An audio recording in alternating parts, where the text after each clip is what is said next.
Därför att det är ett sånt sällsynt vedervärdigt system. Att på grund av människors hudfärg döma dem till en mycket sämre tillvaro. Och det är en skam för världen så länge detta består. 90 000. Ja, det är mord på Sveavägen. Det var en slakt. Och det var en slaktare. Det var bödel som visste precis vad han ville. Han blev inte skjuten som statsminister. Han blev skjuten som privatperson.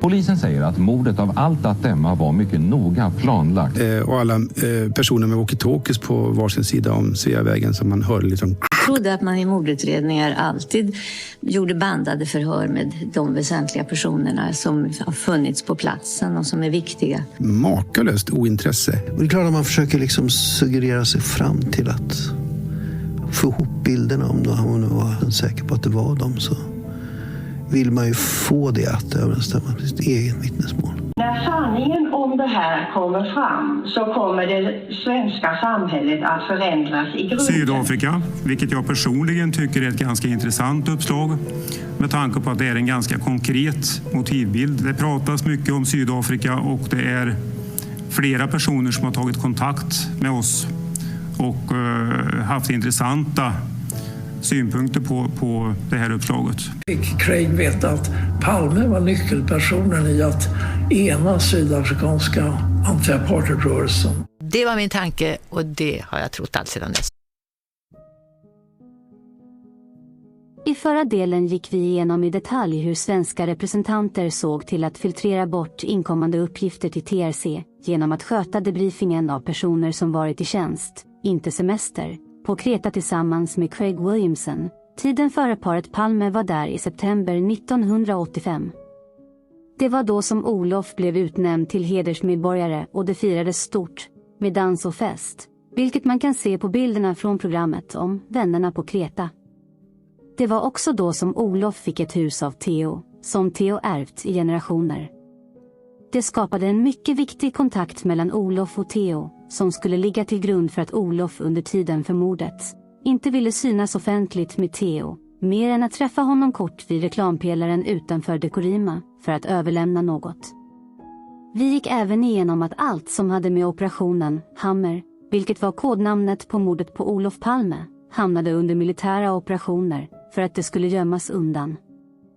I denna del kommer vi att fortsätta gräva i omständigheter som involverar möjliga mörkläggningar genom att konkret följa vad som tidigare hänt i Sydafrika och hur dådet har utförts och effekter av flera av dem. Här finns stora möjligheter att dra paralleller till andra händelser som har hänt runt Palmemordet och som kantats av likadana märkligheter. Det viktiga är att vi nu bättre kan förstå olika bakomliggande motivbilder och därför kan förstå vilka som ligger bakom bortstädningar och mörkläggningar för att skydda organisationer och täcka upp för tidigare misstag. Konkret så vet vi nu att Sverige har haft mycket starka skäl till att mörka Palmemordet på grund av dubbelspelet i Sydafrika, där de på ena sidan stöttade ANC ekonomiskt och tillsammans med sovjetiska intressen stöttade att sprida kommunismen i Afrika, samtidigt som de tränade svenska Steibehind-poliser i gerillakrigföring på regimens sida, den sidan som väst backade i kampen mot kommunismen. Eftersom vi nu kommit in på att börja förklara hur TRC i Sydafrika ens kom till stånd, behöver man även undersöka andra händelser som skedde mellan Palmemordet och TRC-mörkläggningen som kan vara mycket relevanta. Där faktiskt mindre händelser skulle kunna förklara större i ett rimligt tidsflöde. Därför kommer vi börja detta avsnitt med min nya bibel i Palmemordet, Into the Heart of Darkness, av Chuck Pau, och berätta historien om Dirk Coetz och bomben som höll på att döda honom. Det kommer också ge en otrolig inblick i hur Pau, själv, som journalist, blev väldigt inblandad i mycket av det som hände i Sydafrika, vilket också gör att hans bok ger ett otroligt förtroendefullt intryck i att verkligen beskriva de drabbade och sydafrikanska agenternas leverne. Vi läser. On an autumn afternoon in May 1990, Warrant Officer Willie Norge testified he accompanied a team of police technical experts down to the river at Vlakplaas. They had a Walkman cassette player, a set of earphones and a pig's head with them. They were going to test the prototype of a bomb they had built for Dirk Coetzee. Norch said that Eugene de Kock often spoke about killing Coetzee. All the men hated Coetzee and agreed with their commander. There was talk about intercepting his diabetes medicine, or replacing it with poison, or sending him poisoned wine. De Kock said in his evidence that the police technical division was listening to telephone conversations between Coetzee and his wife, but that the rogue policeman was very good in maintaining telephone security and never told his wife where he was. Everything that was sent to Coetzee went through Mlangeni. General Nick van Rensburg finally gave de Kock an address for Coetzee. Norch said it was de Kock's idea to send a Walkman cassette player. Nothing like that had ever been done before. The explosives expert Steve Bosch said he was instructed by de Kock to prepare a parcel bomb for Coetzee. Bosch went to the police technical division and said he wanted something very special. A few days later, they told him to get a sheep's head to test the bomb. Bosch said he and Bezuidenhout went shopping, but the sheep's head was too expensive. Instead, they bought a slightly rotten pig's head. The head was wrapped in plastic and brown paper and taken back to Vlaplas on the back seat of Bosch's Volkswagen Golf. Norge said the technical experts arrived with the Walkman and earphones. I went with them to the river. The pig's head was put down, the earphones were put on, and it was detonated. It blew a hole right through the pig's head. Looking at the pig's head afterwards, de Kock remarked how funny it would have looked with a pair of sunglasses on. A similar kit was packed and wrapped in brown paper. Balaji's Bellingham knew Coetzee's taste in music and had to go and get a tape to send with the Walkman. He chose Neil Diamond's Moods. A short while later, de Kock mentioned to Norch, "The parcel is in the post." The men waited. Weeks and months passed without anything sober happening. By October 1990, Coetzee left Zambia. But on February 16th of the following year, they received the news about a parcel bomb that had exploded in Soweto. On the morning after the explosion, de Kock said to Norch, "Coetzee's parcel exploded. It was the Walkman and Becky Mlangeni got killed. It's a pity, but he was anyway a member of the ANC, so it's no loss." Sepati Mlangeni says she can never forgive Eugene de Kock. "I think if I can see him, I can kill him. To me, he is like a vicious animal that don't look twice at its prey. He's a cruel person." Det här beskriver hur de låg bakom bomben i freestylen som sändes till Dirk Coetzee, och att den hade testats på ett grishuvud för att ett fårhuvud var för dyrt. Det var alltså tekniska experter som hade monterat in sprängladdningar i hörlurarna, vilket vittnar om både teknisk förmåga och tillgång till rätt sprängmedel. Det vittnar också om hur lite ett annat liv var värt, när bomben drabbade någon helt annan person. Hur lätt man viftar bort det med att det ändå var någon på motståndarsidan. Men det är även kontakten mellan Dirk och Jacques som i boken blir väldigt talande för hur man initialt såg på Dirk och hans uppgifter och hur en olycka kunde ha undvikits. Vi läser. October 3, 1990, Lusaka, Zambia. I was sitting in the departures hall of Lusaka's International Airport waiting for Dirk Coetzee and his two sons. From Lusaka we would board a British Airways flight to London, where the former Vlaplas commander would spend the next part of his life in exile. After hours of Val coffee and local Moe's beer, watching an Ethiopian Airlines Boeing land and an Aeroflot jet taking off, Coetzee, his two sons and his ANC bodyguard arrived. Coetzee was out of breath and excited. The first thing he told me was, "They sent me a bomb. I got a bomb in the post." After I had calmed him down and shoved a Moe's into his hand, he told me that on the way to the airport, he had stopped at the local post office to collect a parcel sent to him from South Africa. Weeks earlier he had been informed by the ANC that there was a parcel for him at the post office, but he had had no transport and was living in a motel 8 kilometers outside town. He said that when he saw the parcel, about the size of a shoebox and wrapped in brown paper, he was suspicious.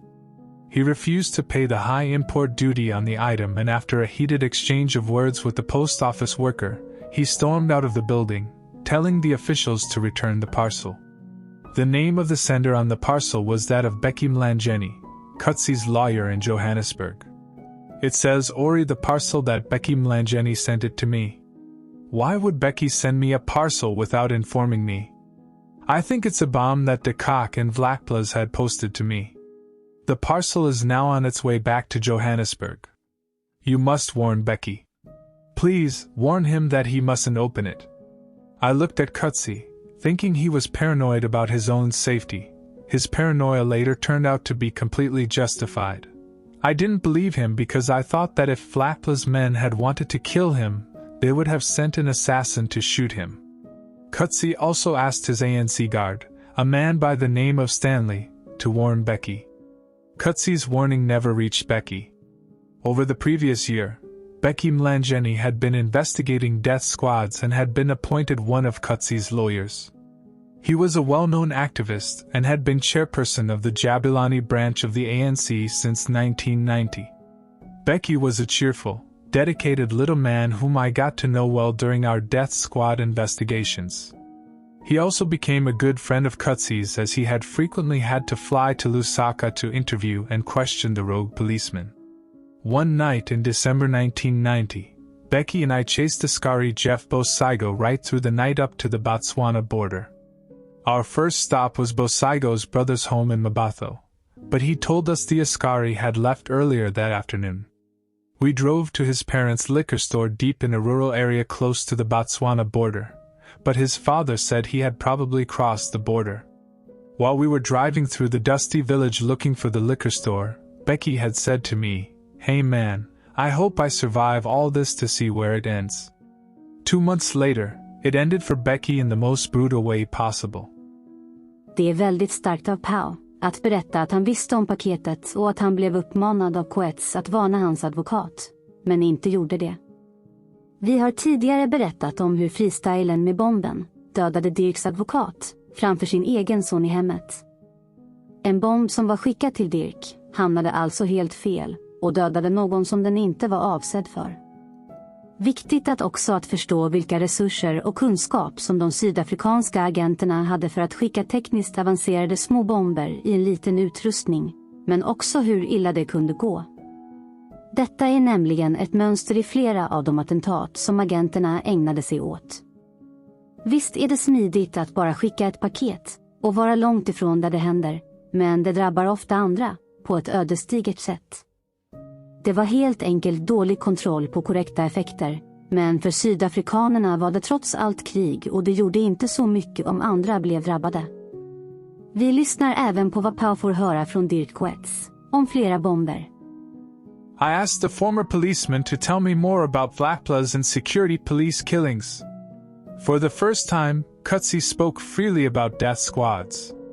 He said that the parcel bomb that had killed Ruth First, wife of Joe Slovo, in Maputo, Mozambique in 1982 had been sent to her by Major Craig Super Spy Williamson and his team of agents at the foreign section of the security police. The foreign section had also blown up Jeanette and Catherine Schoon in Angola in 1984 with a parcel bomb.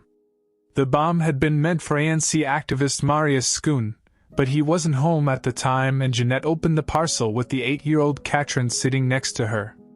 Cutsy also described various operations in Swaziland and Botswana, how an ANC member's hand had been blown away when he had opened a post box, and how Cutsy had killed an infiltrator and a child with a powerful bomb placed against the wall of a house. In Botswana, a woman had been shot at point-blank range when the death squad had attacked her house in Gaborone. I asked Cutsy whether he felt any remorse. "I don't know," he replied. "I did it for Volk in Vaderland and I believed then that it was the right thing to do. After I was kicked out of the force, I realized that I had been used to do their dirty work." I also asked him under what circumstances he would be prepared to have his allegations investigated and details published in Vrij Weekblad. "Get me out of the country and find me a safe place where my family and I can live in peace. Then I will tell the whole world what I did and what I know." I discussed the conversation with Max the next morning. Our dilemma was simple: what to do with the self-confessed apartheid assassin. Even if we had the money to send him abroad, where to? No country would be willing to accept him, and furthermore, how would we protect him? There was only one way out, the ANC. If we could get Cutsey to the ANC and the organization was willing to protect and harbor him, we could expose one of the most important political stories of the decade. Allegations of shadowy death squads had been around for years, but for the first time, we had evidence which could corroborate and substantiate the suspicions. We had a man who was in the heart of the whore. In October 1989, the ANC was still a banned and outlawed organization. Handing Cutsey over to the enemy constituted a very serious criminal offense, and according to previous court judgments, furthering the aims of the ANC warranted a long jail sentence. Här får man verkligen en djupare förståelse för hur utsatt som Dirk Coetzee var, för att själv bli måltavla för bomben han fick skicka till sig. Men det vittnar också om hur många gånger som de skickade bomberna har drabbat oskyldiga och anhöriga till de personer som de varit ämnade för. Det vittnar även om hur farligt Jack arbete med att föra ihop Dirk med ANC var, eftersom det hade äventyrat hans egna säkerhet, med regimens lagar. På ett annat ställe i boken blir det väldigt påtagligt även för Pau, hur hans journalistik påverkade de drabbade. Vi läser. On June 28, 1984, the ANC activist Jeanette Schoon and her 6-year-old daughter Katrin were blown up by a letter bomb in Lubango in Angola. The bomb had been intended for Marius Schoon, but he wasn't home at the time and his wife opened the letter. A day after the explosion, my news editor sent me to do an interview with the Commissioner of Police, General Johan Cutsey. Cutsey told me that the security police had information that Jeanette and Katrin had been killed by the ANC as a result of an internal struggle within the organization. I wrote a story, quoting Cutsey, and it was published. I forgot about the article, until 6 years later when Marius Schoon returned from exile, made an appointment with me and said that nothing had hurt him more after his wife and daughter's deaths than the article I had written. Today, we know that the security police had manufactured and sent the letter bomb. I could say nothing to Marius other than how sorry I was and that I had been totally misled at the time. It is the same argument used by Paul Van Vuren today. Förstår ni hur ärligt det är av Pau att ta upp hur han själv blivit duperad av regimens företrädare och verkligen orsakat ännu mer skada för de drabbade när han gick på att ANC skulle ha drabbats av interna konflikter? När det gäller just det som Marius Schoon drabbades av finns det en video från TRC när Marius själv berättar om att Craig Williamson alltså varit hemma hos familjen tidigare och sedan väljer han att skicka en bomb till samma familj han varit hemma hos. Vad säger det egentligen om Craig och hans syn på sitt soldatliv, som han nu kallar det? Länken till videon finns i beskrivningen. Vi läser även lite detaljer om Ruth First som drabbades av en bomb. Ruth First's Jewish parents, Julius First and Matilda Levitin, emigrated to South Africa from Latvia in 1906 and became founding members of the Communist Party of South Africa, CPSA, the forerunner of the South African Communist Party, SACP. Ruth First was born in 1925 and brought up in Johannesburg. Like her parents, she joined the Communist Party, which was allied with the African National Congress in its struggle to overthrow the South African government. In 1949, she married Joe Slovo, a South African anti-apartheid activist and communist, with whom she had 3 daughters, Sean, Gillian and Robin. Together, Slovo and First became a leading force in the 1950s protest era in which the government outlawed any movements that opposed their policies. In November 1978, First took up the post of Director of Research at the Center of African Studies, Centro de Estudos Africanos, Universidade Eduardo Mondlane in Maputo, Mozambique. She was assassinated by order of Craig Williamson, a major in the South African police, on August 17, 1982, when she opened a parcel bomb that had been sent to the university. Bridget O'Loughlin, an anthropologist working with First, was in First's office when she was murdered, and testified to the Truth and Reconciliation Commission. Vi läser även lite om hennes man Slovo, och vad som hände med honom efter att regimen motsträvigt klivit till förhandlingsbordet. Vi läser. Joe Slovo, born Yasel Mashal Slovo, May 23, 1926 to January 6, 1995, was a South African politician and an opponent of the apartheid system. A Marxist-Leninist, he was a long-time leader and theorist in the South African Communist Party, SACP, a leading member of the African National Congress, ANC, and a commander of the ANC's military wing Umkhonto we Sizwe, MK. A South African citizen from a Jewish Lithuanian family, Slovo was a delegate to the Multiracial Congress of the People of June 1955, which drew up the Freedom Charter. He was imprisoned for 6 months in 1960, and emerged as a leader of Umkhonto we Sizwe the following year. He lived in exile from 1963 to 1990, conducting operations against the apartheid regime from the United Kingdom, Angola, Mozambique, and Zambia. In 1990, he returned to South Africa and took part in the negotiations that ended apartheid. He became known for proposing the Sunset Clauses, covering the 5 years following a democratic election, including guarantees and concessions to all sides, and his fierce non-racialist stance. After the elections of 1994, he became Minister for Housing in Nelson Mandela's government. He died of cancer in 1995. In 1992, Slovo secured a major breakthrough in the negotiations to end apartheid in South Africa by presenting the Sunset Clauses, developed by the ANC/SACP leadership, a coalition government for 5 years following democratic elections, guarantees for civil servants, including the homelands and armed forces, and an amnesty process. These were intended to head off right-wing coups and destabilization.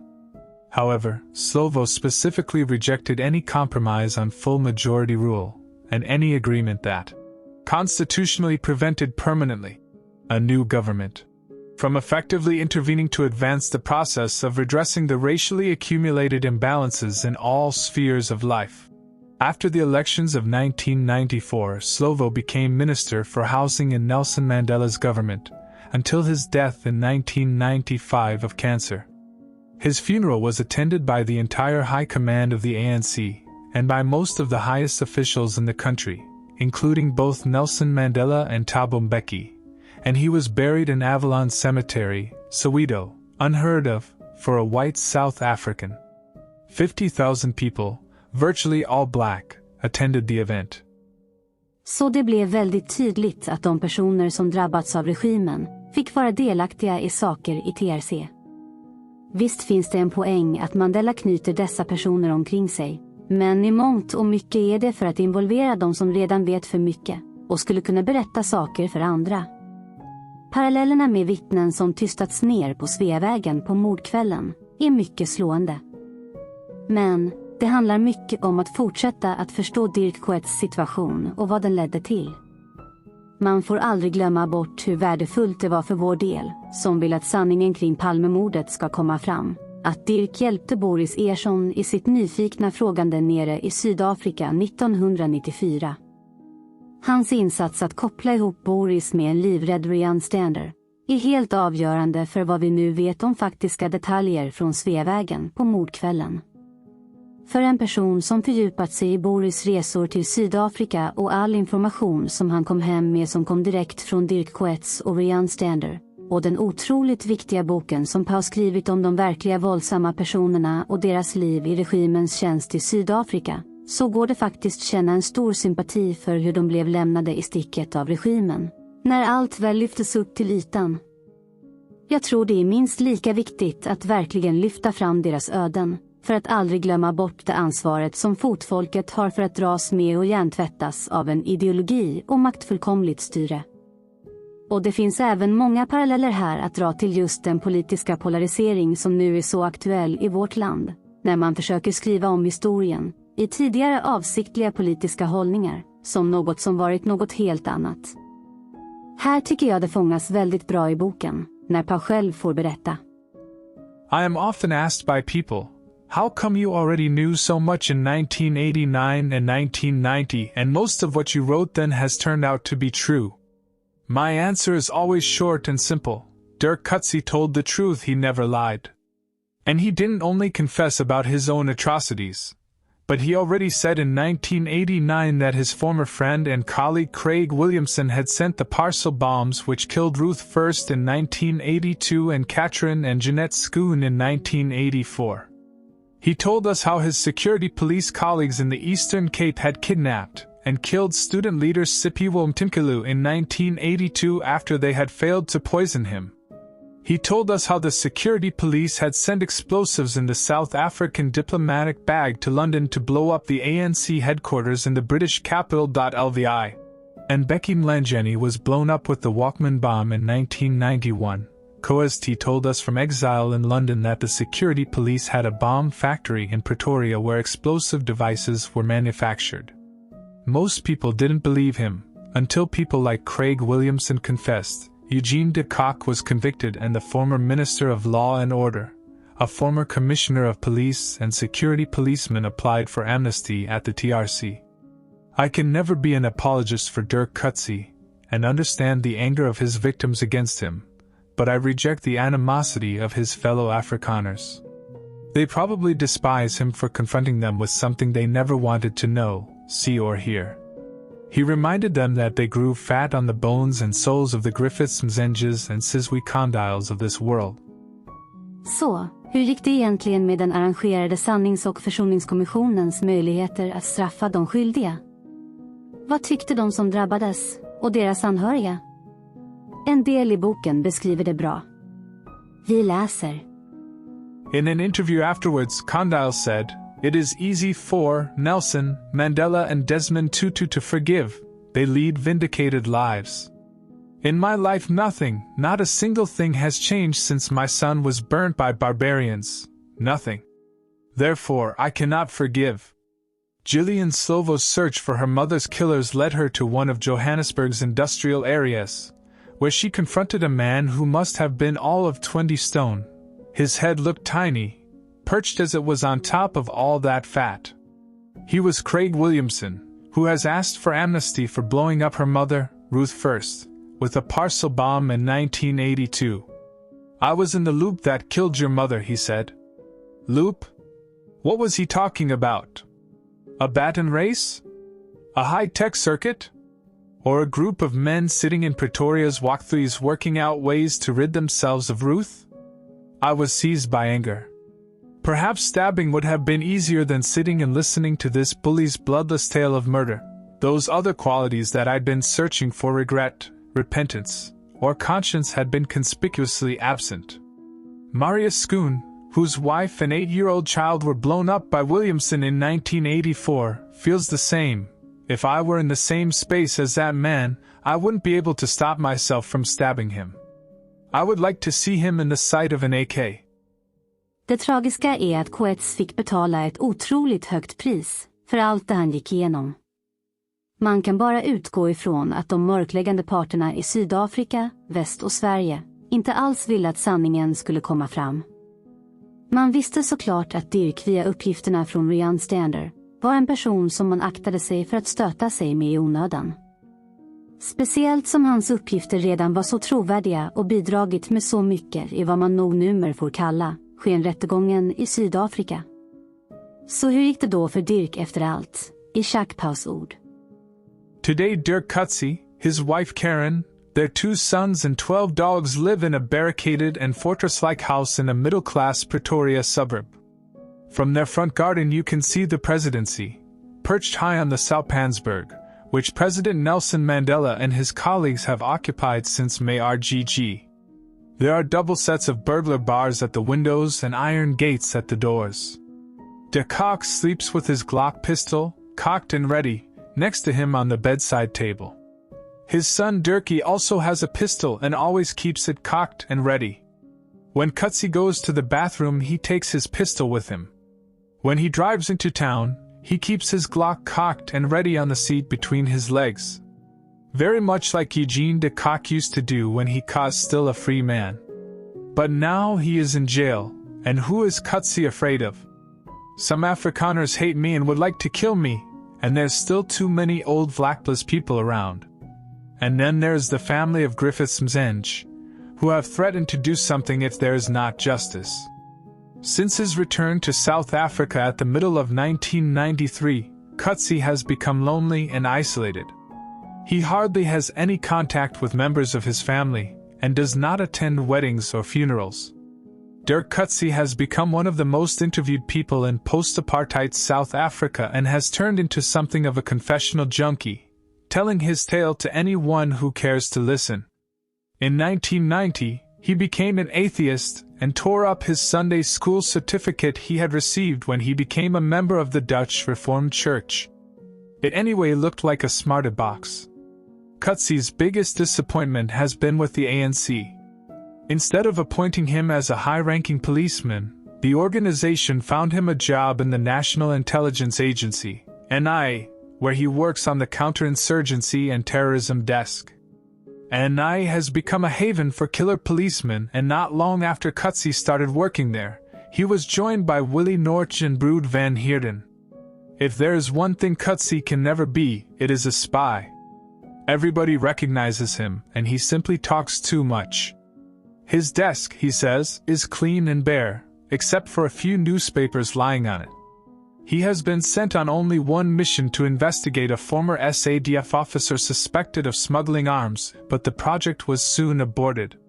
He often doesn't even report for work. It is difficult to persuade Coetzee that he can never be a policeman again, even if he was the first to speak and has done such a lot to expose police murder squads. We simply can't have a former blacklist commander in a police force struggling to earn the respect and trust of different communities. The character assassination of Coetzee continued after his return to the country. In 1995, newspaper headlines accused Coetzee of spying on the Commissioner of Police, General George Fiveas. A KwaZulu/Natal Police Colonel, H.T. Moodley, alleged in a statement that after the investigation into the Mzenge murder was reopened in 1995, he had questioned Coetzee, who had told him that he was bugging the offices of Fiveas and other senior police officers. Coetzee underwent 2 lie detector tests to try and prove his innocence. He passed both, while Moodley failed his. It later emerged that Moodley was a former security policeman who had been stationed at the Natal Security Branch during the time that Mzenge was murdered. Today, Coetzee is convinced that South Africa is going the same way as so many other African states and that the country will eventually be destroyed by crime, corruption, and racial strife. He voted for the ANC in 1994, but said he would never do so again. He is sorry that he spoke out. He said he is still punished for the stand he made. And it wasn't worthwhile. He would like to leave the country and go and live somewhere that he is not recognized and where he will never have to look his people in the face again. Many people tend to agree with Louis Harms that Dirk Coetzee is mad. However, he underwent an intensive psychological examination in 1996, and according to the report, there is no evidence of neuropsychological impairment. All functional domains are intact. The report says that although he is intellectually above average, he is emotionally intense, impulsive, and has a strong temper. He seems to be more in touch with his emotions of anger, loneliness, and loss than emotions of love and happiness.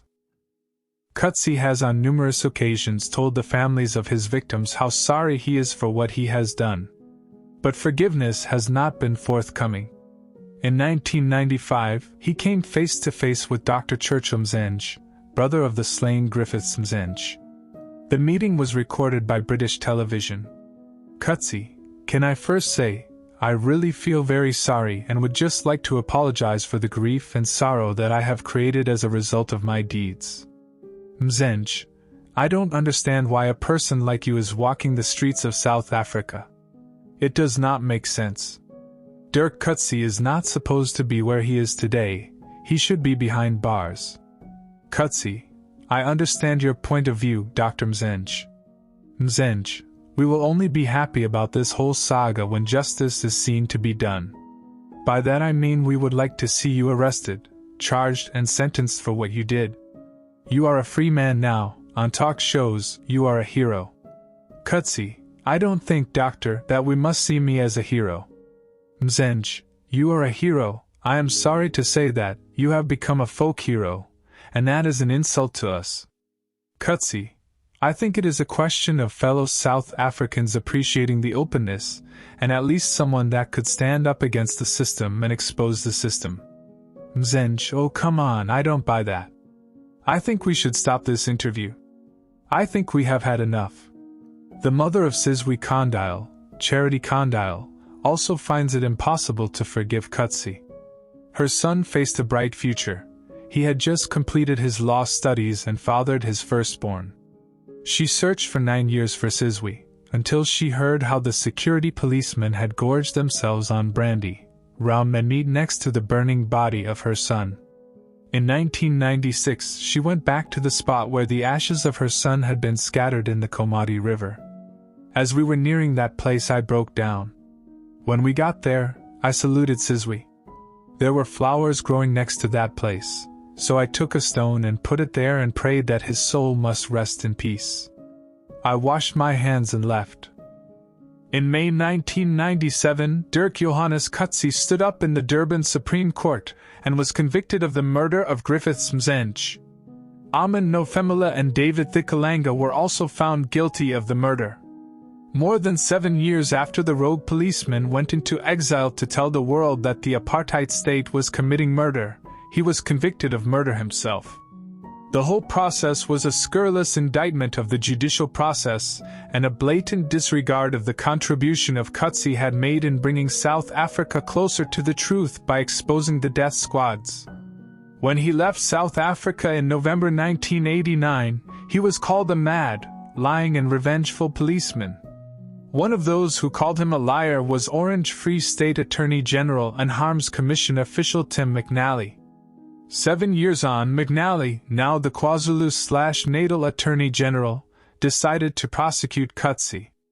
Instead of using the former Vlakpla's commander as a state witness against his superior officers who gave instructions for the killing, Kutsi became accused number 1. The sole state witness was former Askari Joe Mamasila, who lied at the Harms Commission about ever being involved in the murder of Mzenj. Mamasila only recently admitted to his complicity in the murder, but became a state witness. In the end, Kutsi was convicted solely on his admissions before the Harms Commission.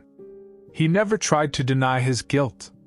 On August 4, 1997, Dirk Kutsi, Aman Nofemela and David Thikalanga were granted amnesty for the murder of Griffiths Mzenj. The TRC said, "On the evidence before us, we are satisfied that they did what they did because they regarded it as their duty as policemen who were engaged in the struggle against the ANC and other liberation movements." Kutsi acted on the advice, command or order of one or more senior members of the security branch. In the meantime, Kutsi has befriended some of the most notorious Cape Town gangsters implicated in drug smuggling and murder, and spent several weeks with them after he was found guilty of the murder of Griffiths Mzenj. Kutsi acts as a consultant to the gangsters, but denies that he is involved in any illegal acts or that he receives money for his services. Det finns även i efterspelet slutsatser att dra om vad som hände. Att Dirk Coetz känner sig lurad och ångrar att han faktiskt gjorde det han gjorde, säger en hel del om människans förhållande till visselblåsare. Men att han inte fick stöd från någon av sidorna och även fick leva med rädslor från alla håll under så lång tid, kan man verkligen förstå. Men man måste också fundera på hur det hade sett ut i Sydafrika om inte Dirk och några andra hade klivit fram. De hade bara kunnat fly landet och sedan varit tysta, eller ljugit om allt. Poängen är såklart att även i en total mörkläggning som vi i Sverige haft kring Palmemordet, så finns det en möjlighet för en svensk Dirk att faktiskt kliva fram och säga att det som presenterats på denna kanal i mycket stor utsträckning stämmer med verkligheten, förutom den här detaljen och den här analysen. Oavsett om man har varit delaktig i mörkläggningen kan man försöka sona det genom att faktiskt ta första steget. Det är kanske som Pau är inne på. Det är alla de mörkläggare som säkert kommer att ge sig på de som kliver fram, men att det då bara beror på att de inte vill se eller höra det de själva har bidragit till. Säger verkligen inte bara det mer om dem än om någon som kliver fram? Missa inte klippet som finns länkat i beskrivningen, där Jack Pau berättar om vad Dirk Coetzés vittnesmål egentligen betydde för den sydafrikanska utvecklingen. Nu kanske många undrar vad hela denna redogörelse har att göra med Palmemordet, men den kommer vi till i nästa del. Det viktiga är att förstå att många av de attentat som agenterna ägnade sig åt ofta drabbade oskyldiga. Det är också viktigt att ta med sig att regimen snabbt skyllde på andra och hur det lyftes fram i media.